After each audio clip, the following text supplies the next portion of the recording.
Welcome once again here on the Regional Radio Sports Network. My name is Paul Condry. I'm the president and founder of Regional Radio Sports. Privileged to be your host here today for edition number 2 of the Tom Robbins Show. We're here at Holy Cross College at Notre Dame. To my immediate right, the athletic director, women's basketball coach here at Holy Cross at Notre Dame.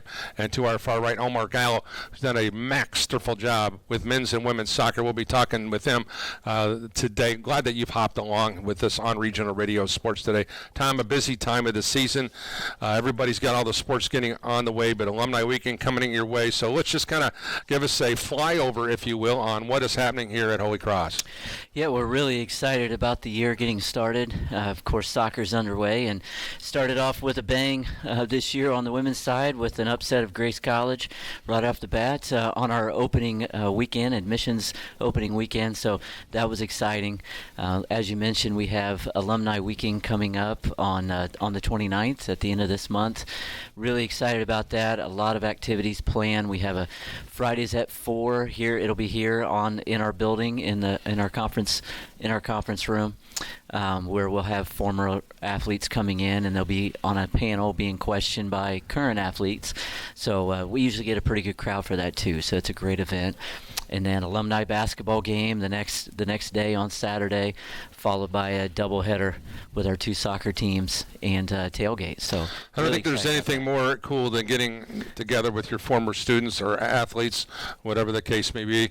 I'm long since that stage. My student athletes from years gone by are now having grandkids, so it's scary for me to look back on those moments when I was coaching, and I know but it's really kind of the lifeblood and will be the lifeline with future athletic endeavors, because when they give back to the athletic family here at Holy Cross at Notre Dame, you get a chance to be able to do those things. Those kids that are now adults having a chance to bless those like they were blessed in the early stages.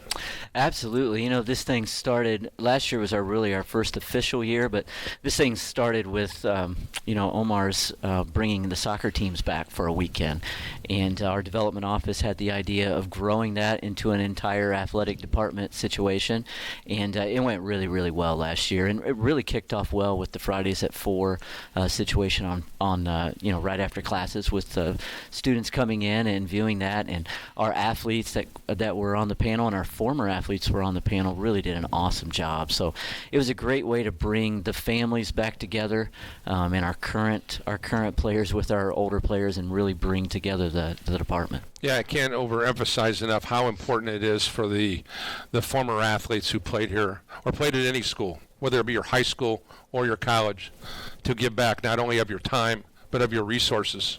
I think tithes and offering, the Bible is very, very clear about that in Malachi 3, and I think one of those things about that we can do as coaches, as sportscasters, whatever the case may be, is to continue to encourage those to give back to the respective communities. And I know, Omar, you're nodding your head over there, because that's the lifeblood of you being able to continue to enhance your ministry, that is with the men's and women's soccer team. Let's make a plea right now that this is something that people can get involved with. How can they help you in your men's and women's soccer team? Yeah, no, giving back to the community, I think it's important regardless what you do, whatever kind of field of work you do, right? I think it's important to appreciate the work you've put in as an individual, and appreciate those that have helped you along the way. And then appreciate those that may not be as fortunate as you to be in the career path you may be, or the sport you may play in, right? And then so with us, for example, we do a lot with Top Soccer. Those are Friday nights. This season, record-breaking season, we have 68 kids signed up with Top Soccer. We started with 12 kids about 7-8 years ago. So if anybody's interested in volunteering, it's an outreach program for kids with mental and physical disabilities. You can find our email on the website and reach out to us. We're always looking for additional volunteers. In between both programs, probably have 50-52, so we definitely need more help. Once again, we thank you can join us here today. This is Tom Robbins. We welcome you to the second edition of the Tom Robbins Show. Tom, let's talk about something that's going to be happening new here on the campus, and that's the Wellness U app that's going to be available for the student athlete. This is a pivotal part of where we're at as a society today. Let's talk about this. Yeah, this is something that Coach Mike McBride started working on a year ago and is starting to come to fruition.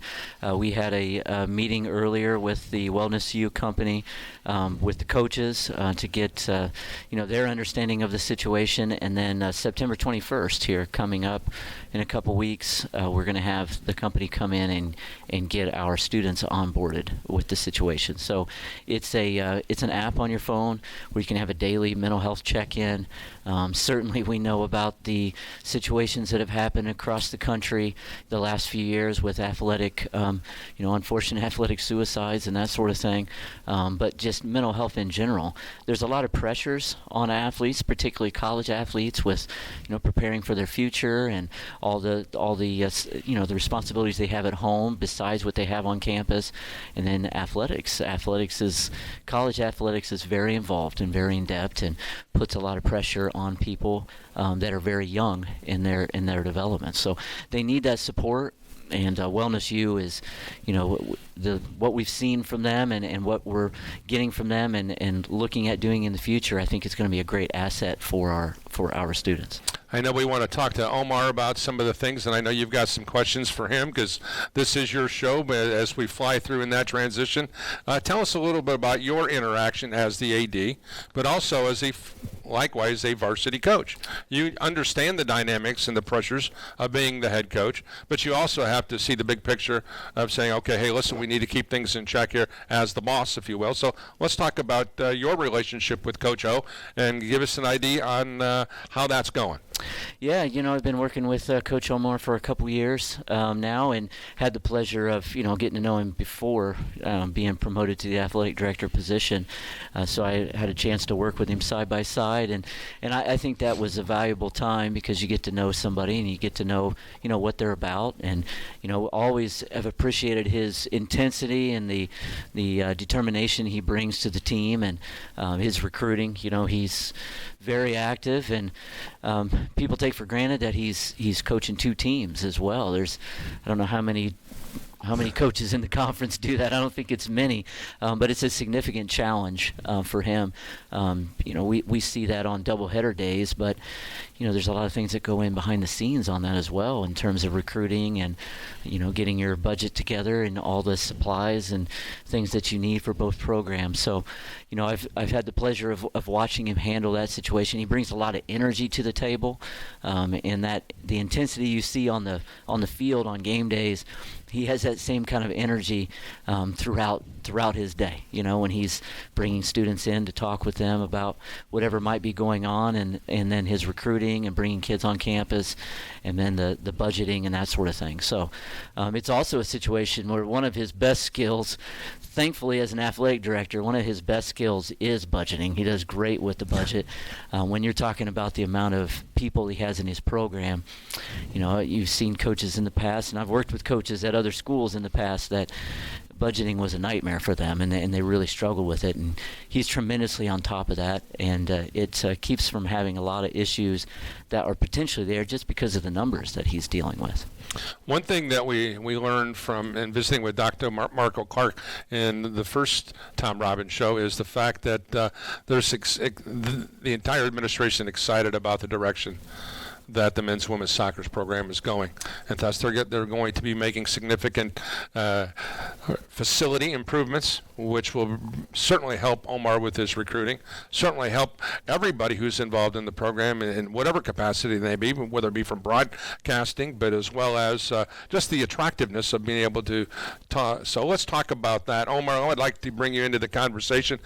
I want you to look futuristic about the dynamics of how this is going to help you in the long term. We've seen time and time again, whether it be at the high school or as the college level, that things are important to student athletes, important to parents, that they have fine facilities. And let's just start right there on how important this is going to be futuristically. Yeah, I think it's a big deal, not only for soccer, but I think for the entire athletics department. I think for the institution as a whole. I mean, it's all about enhancing the not only student athlete experience, but the student body experience, right? And so, having a facility such as a new, if it's a soccer pitch or, a gym, whatever it may be, just building something new brings excitement to the college, and that now it becomes an excitement not only for student athletes but the entire student body. So I think now from a soccer standpoint, from a recruiting standpoint, having a pitch that's strictly assigned to just soccer goes a long way. It's not many of those you see in the country, right? And so having that here in our backyard and campus will definitely allow us to have more resources to attract some of these top student athletes, not only in the country but across the world as well. If you look at us geographically, Omar, I know because you're recruiting and you're seeing some of your friends and cohorts in your league, as well as the crossroads, or where it may be the Wolverine Hoosier Athletic Conference. Because if you look at the big picture in the NAIA, the balance of power is right here in the Midwest. You look at the success that Spring Arbor has had, both men's and women's. You look at Grace, Bethel. Those programs are doing great. Olivet, Nazarene, whatever the case may be. Teams all around our geographical area have had a lot of success. So the balance of power is in the Midwest. What do you attribute that to?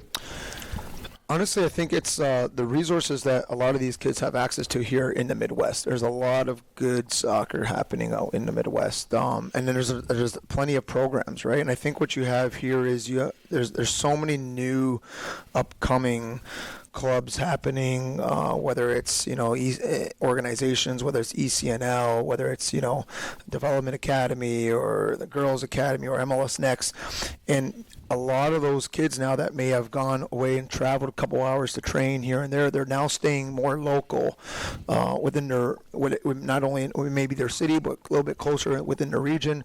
So you're having these teams be formed at younger age groups, which is now enhancing the child's development as a soccer player, which for us, it makes it a lot easier from going back to what we were talking about from a budget standpoint when it comes to recruiting, where we're not having to travel so far that they're just here in our own backyard. So, and then the other side of it is facilities. Facilities does have a big part to do with it, right? I mean, I think a lot of these teams that you mentioned it here, we're competing with the WAC, the Crossroads, right? Those are two conferences that are part of our arc, at least on the soccer side.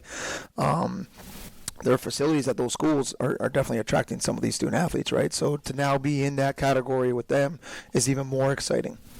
When you look at the landscape of college soccer, both on the men's as the women's side, I want you to just give me a flyover version of the NAIA.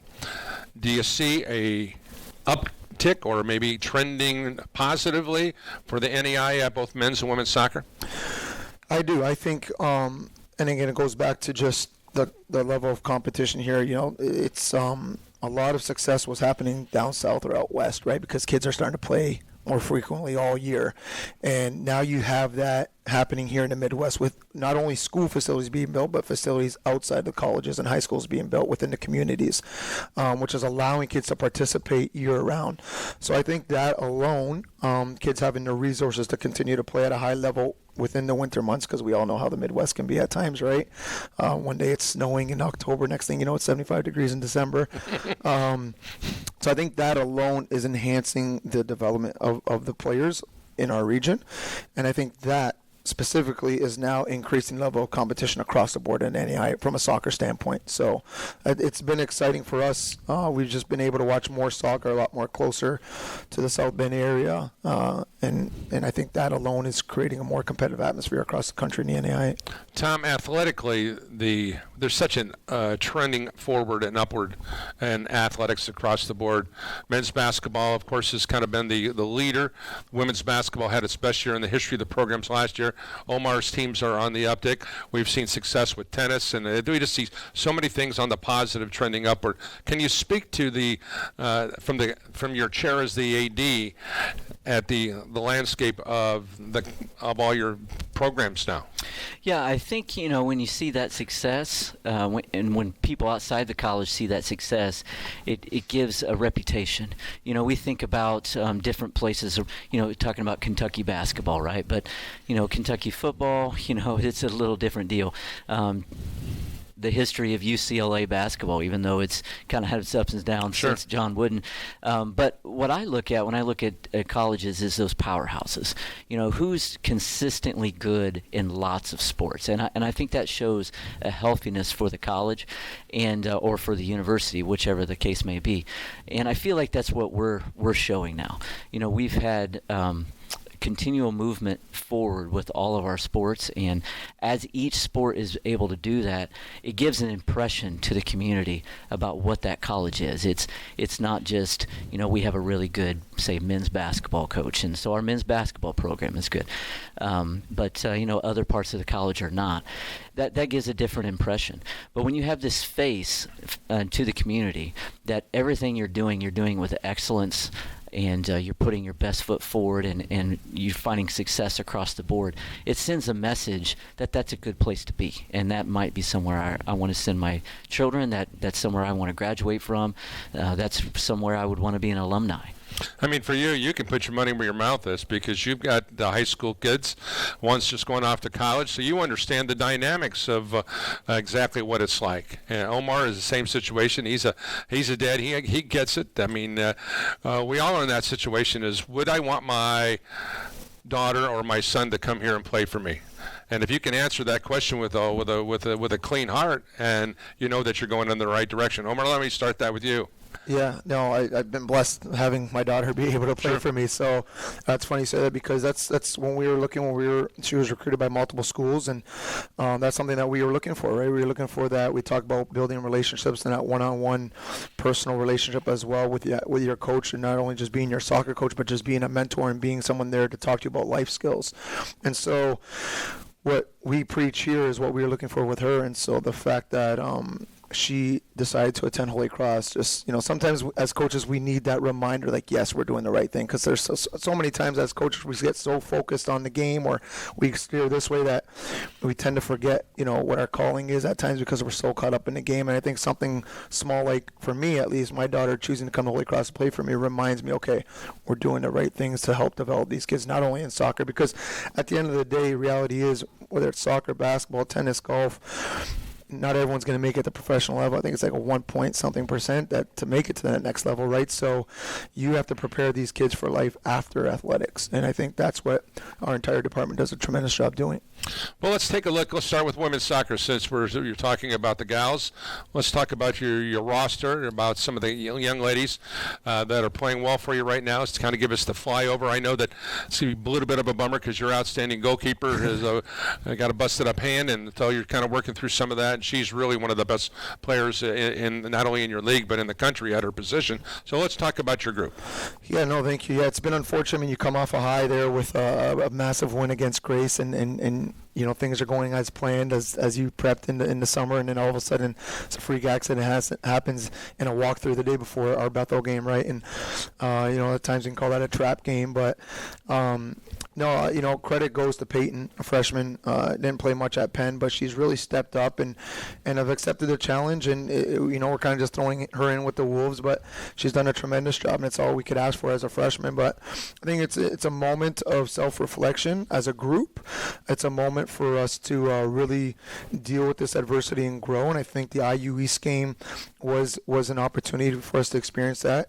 It's just about being consistent now, but we've been now 2 years in a row now dealt with some injuries, but what I appreciate the most is the way the girls responded, not only this year but last year.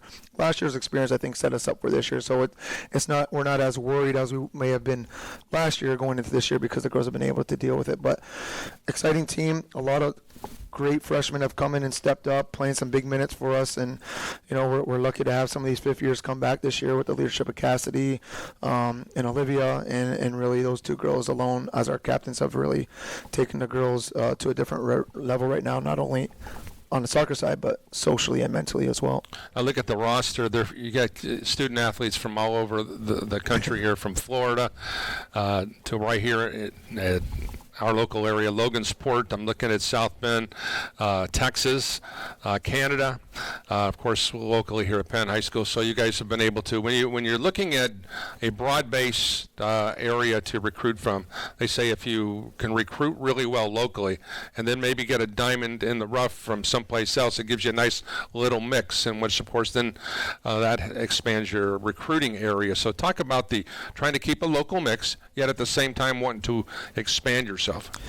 Yeah, I think over the last couple of years now, on both sides, we've done a great job of recruiting a lot of kids, whether it's here locally or between here or the Chicago area. So I think that alone is we have to give credit to the youth clubs doing a tremendous job developing their soccer players. The high school coaches are doing a tremendous job developing their soccer players. So it's made our lives a lot easier. But I think, we want to find certain players here and there who are going to add that flair, right? Whether it's, bringing in someone that's, like an Ariana out, that's not a local player, right? That may add a different dynamic that's going to be a little bit more aggressive in the attack, and someone that may go at a player 1v1, right? And that's what she brings to the table. Or, maybe someone that we bring in internationally that has more experience, I should say, in the back line, right?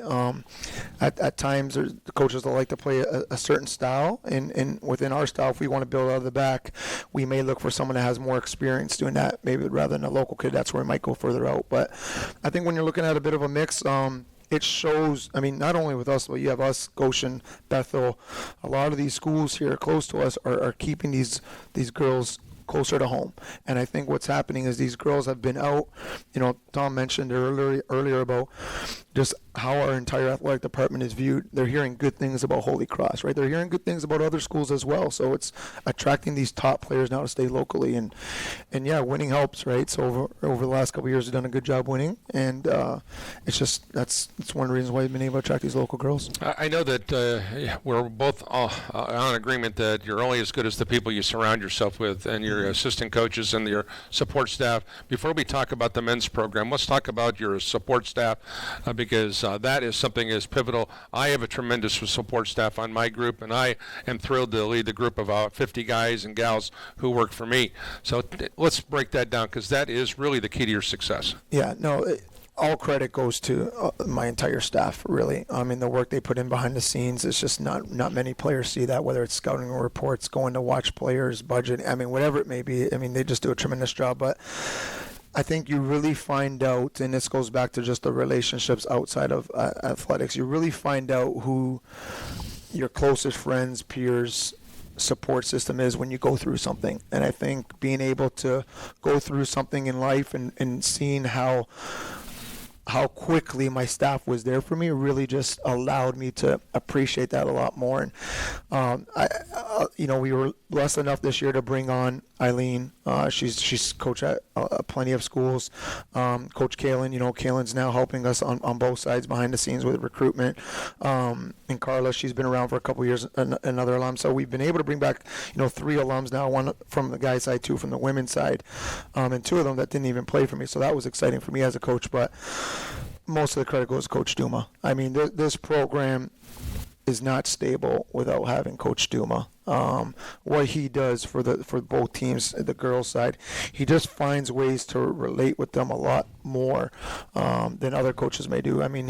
From a tactical standpoint, defensively, he's a mastermind, right? And really finds ways to be creative. And we'll have our own style of play, but what I appreciate about Coach Duma is he's creative in a way where you never want to work for someone that's going to be a yes sir. And a mentor of mine, actually, Mike Avery told me that a long time ago. Find an assistant coach that's going to challenge you, not be a yes sir. And what I appreciate the most about Duma is we'll be in the office, I'll have a game plan, and he'll say, hey, try this, and when we work together like that. So yes, he may be my associate head coach, but we tell both programs you view us as 2 head coaches. Men's team, certainly a lot of success in years past, and you continue this year. Yes, we're coming off a big season last year. We returned some great pieces here. We pretty much return everybody in the starting lineup except 1 or 2. But some younger guys that played minimal minutes last year have come in and given us some very good minutes already early on in the season. Couple, incoming guys really stepped up. A local product here, Emin Pennick there, who played at Penn. We weren't really expecting him to play a lot of minutes for us this year as a freshman. He's played at least 45 minutes a half in all our games, and he's going to be stepping in to start tomorrow instead of one of our 5th years tomorrow, right, due to injury. So really excited about this year's class. You have Issa, that was a transfer from Calumet. He is probably one of the most dynamic, creative, exciting wingers I've had the opportunity to coach in starting here in 2010. So Some high hopes for us. It's just consistency and discipline issues that we're just kind of dealing with right now, but that's what you're going to get when you're dealing with 20, 22-year-olds, right? So how does a kid from Ontario, Canada, find his way here to Holy Cross College at Notre Dame, Indiana, in the heart of this very unique melting pot of a wide variety of sports? How does he feel as he looks back on what he's been able to accomplish thus far? Are you excited and thrilled? You know, all credit and everything, all glory goes to God, first and foremost. And I believe this was my calling because the way I came into the position, yes, I grew up playing the sport, but there were never intentions to be a collegiate soccer player. My goal was actually, I went to school to become a police officer. And, you know, when I met my wife, she had a little boy at the time, which I adopted, Roman, and I would take him to Panera Bread every day. And every time I'd come and visit from Canada. And just one day, we talk about the calling and God having a path for you. And one day I took him to Panera and opened the door for a gentleman who at the time was the assistant coach here for the women's team named Mohammed. And we bumped into each other, and I was wearing my collegiate tracksuit, and he asked me if I played soccer, and I said no. And I said that was in my college days I did. And so he said to me, well, what position did you play? I said goalkeeper. And he said Holy Cross College is looking for a goalkeeping coach on the men's side. Sure enough, I picked up the phone. I gave Dustin Harley a call, and I'm lucky enough that Dustin gave me that chance. And it just goes back to being blessed and following God's plan, and that's what it's all about. It's you can have a plan, you can have a game plan for your soccer games, your athletic, whatever sporting event it may be, or your life plan, but nothing's possible without God. And I'm just blessed that He gave me this opportunity. And preaching what I say to my guys is stay humble, never forget where you come from. And that's something, you know, talking about from Hamilton, Ontario, that's something that I never forget, is where I come from, and stay humble. Tom Robbins, I know that you have a similar story in regards to God opening doors, God closing doors. That's certainly been the case for you. But I think, in Proverbs 3, verses 4, 5, and 6, it says, trust in the Lord with all your heart. Lean not on your own understandings, but in all your ways acknowledge Him, and He shall direct your paths. And I think about that. Everybody here at this table has had a coach or has had a moment where it was God's direct intervention that we are here today sitting at this table. I'll let you kind of close our program here today with your own story about being here, because it's very similar. Yeah, absolutely. You know, I'm in a situation where I've been a few different places. Started out at the high school level, actually middle school level before that, and had full intentions. Kind of what Coach Omar was saying. I had no plans of being, it wasn't a goal to be a college basketball coach.